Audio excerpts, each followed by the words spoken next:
Back, you watching Liquid Lunch? I'm John Tobacco. We're in the Corona Bunker Studios in my house, and I'm dying to get back into New York City. Frankie Morano joins us. He's in New York City, and every day, usually on Liquid Lunch at our studio, we get a couple of martinis and some great political commentators. We bring a Democrat and a Republican on, and we have thoughtful conversation, which usually doesn't happen on television.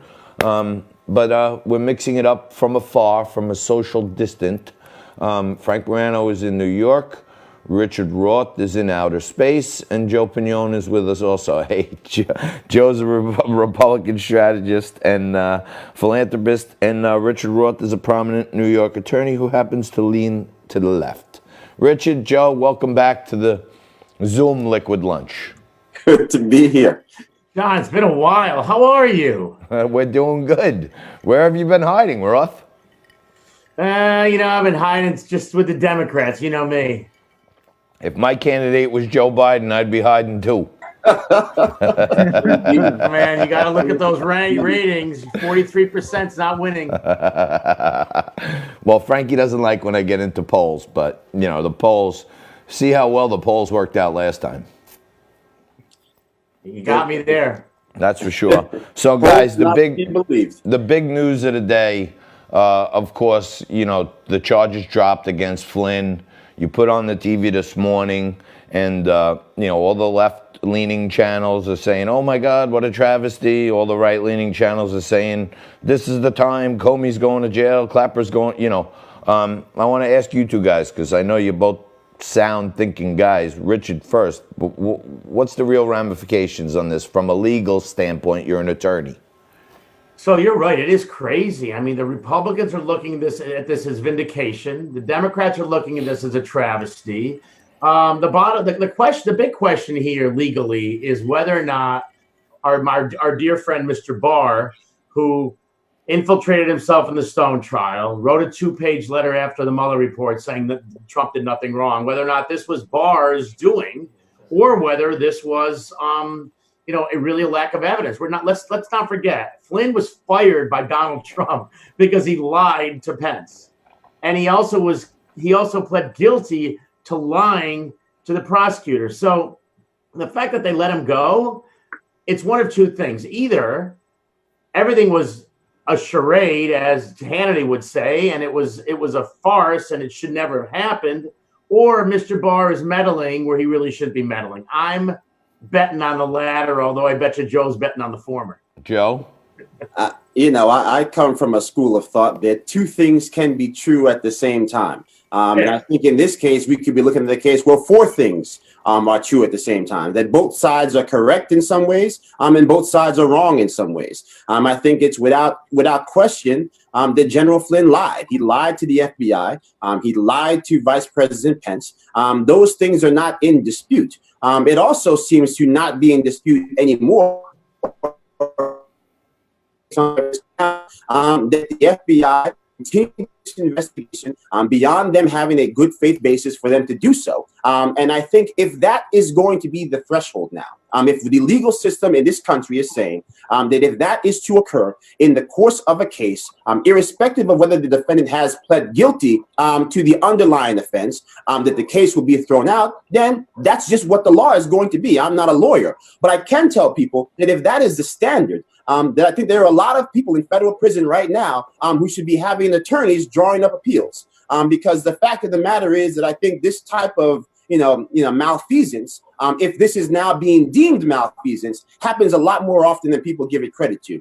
So I think, again, obviously, we're in an election year. We're going to have Republicans jumping up and down saying, lock up Comey. They're going to be having them say that, they should drag Mueller all the way to prison. Democrats basically saying this is a travesty under the law. I think, again, the truth is somewhere in between. But the reality is that if this is a new standard being set by the criminal justice system, then, again, it must not only be afforded to General Flynn. It's the same type of deference must be afforded to every man and woman serving time today. Well, I gotta ring the bell Frank, I'm just ringing the bell because I think Richard and Joe actually agreed. You can ring the bell. I think Joe and I somewhat agree. Somewhat is both sides are messed up. What, Frankie? No, somewhat being the operative term there. Let me ask you both to put on your prediction caps. There's been some talk of General Flynn rejoining the administration. Even President Trump seemed to indicate that he'd be open to that. I'm also curious, one, do you think that will happen? And two, what do you think this portends for the other people who were convicted by the Mueller team, namely folks like Paul Manafort and Roger Stone?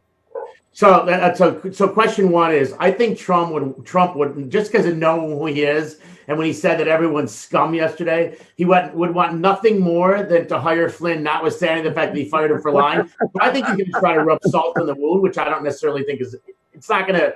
The Republicans will love it, the Democrats will hate it. As far as the other people that have been convicted, I mean, let's not forget Manafort was convicted on tax evasion, tax fraud. He's going to be in jail. Stone, remember that Barr just got rid of the old prosecution team and brought a new team in. I don't think it's gonna do much for the other people that were convicted, but there are a couple of FBI agents right now who, as Joe said, should be nervous because they may have gone beyond what their duties were. So there may be a couple nervous FBI agents, but I don't think it's going to affect any of the convictions. Joe, you agree with that? Look, double bell. Look, I don't know about a double bell. I've said from the very beginning, if you're a person on the left who is under the impression that the FBI is no good, rotten from the core, when we're talking about them talking about black identity extremism, that same FBI under J. Edgar Hoover that hunted down Martin Luther King in the Black Panther movement, that I don't know why all of a sudden you're singing the new tune right now and thinking that the FBI is this shining organization on a hill. I think I think both people in a bipartisan manner can just now agree with the preponderance of evidence going back to an FBI attorney literally cooking up evidence to insert into emails for the purposes of obtaining a FISA warrant, that there is something rotten in Denmark when it comes to our FBI departmental procedures. So I think we almost have to strip the whole organization down to the bolts. There's clearly no trust when it comes from a political standpoint, or even just institutional trust when it comes to the American people. So sometime when we get done with this election, calling Biden Sleepy Joe or President Trump the most corrupt president in history, depending on how we look at it, we're going to actually have to get back to the actual maintenance and installation of truth in our core American institutions. Yeah, I don't think I got to tell you, I don't think you're going to be able to strip down the FBI. I think there's an inherent flaws in the FBI, and I think we're going to always have them. And I don't know if we can maybe reduce them, but it's just the system. It's the adversarial system. Certainly, if not reduce, then certainly retool. I'll give you that. Maybe we can retool. But the thing is, the way some of these intelligence agencies work are. There are people who are kind of like these lifetime appointees that they just stay there no matter what through different administrations.